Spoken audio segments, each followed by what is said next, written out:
Now we're talking about mental health and how to help our community around us, especially our veterans. We're checking in with Jamie Vink from Recovery Ways with more. And why don't we start with what's happening right now? Why do you think so many veterans are struggling? So, right now, with everything that's occurring in Afghanistan, veterans of all eras are feeling tension, they're feeling stress, and they may be questioning their service, their mission, the meaning behind what they sacrificed. The other thing is, we have so many Gold Star families out there, folks that have lost their loved ones, and they also may be feeling that same sense of questioning the meaning of their loss and of their loved one's sacrifice. Think especially about the Vietnam veterans. It's reliving, it's reoccurring that theme of the what's the meaning, what's the purpose of it all.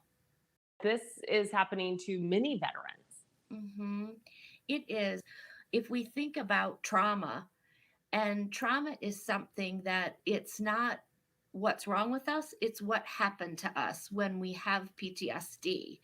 And so when we have a traumatic or stressful event and it goes unprocessed, which a lot of times combat trauma would go unprocessed because we go on to the next encounter, that's stored in our tissues.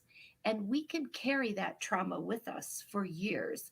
And then what ends up happening is if there's a present day occurrence that triggers that stress, it can feel to us as though it's happening right then. That's what we're experiencing a lot of right now with our veterans. They don't feel safe and they feel as though they are right back in combat. Yeah, it doesn't matter how many years ago they served.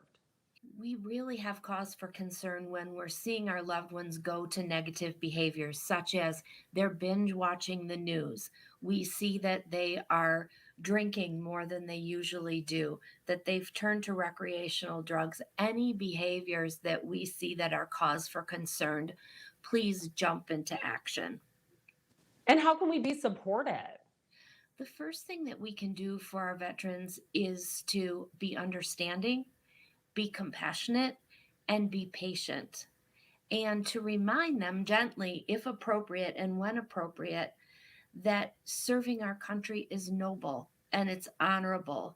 And the reasons that they decided to serve still exist, and that there is a great deal of gratitude out there. And it's also important, if we have veterans in our lives, that we don't forget our own oxygen mask.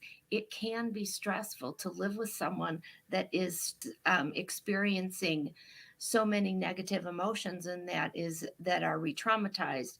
And so it's important that we do take care of ourselves before we're able to help anyone else. Yeah. And what if people out there, I mean, they're worried about someone they know, or maybe even they're worried about themselves? There's so many resources, so many more resources for our veterans. The VA website is just a wealth of information, and also the Elizabeth Dole Foundation for caregivers. If we're caring for one of our wounded warriors, the other thing is that there's great treatment centers out there. There's great behavioral health programs that have designed programs specifically to assist veterans and their families. And Recovery Ways recently created one called Valor Healing, and that's available as well to not only veterans, but to their families, loved ones, caregivers as well. So the support is there.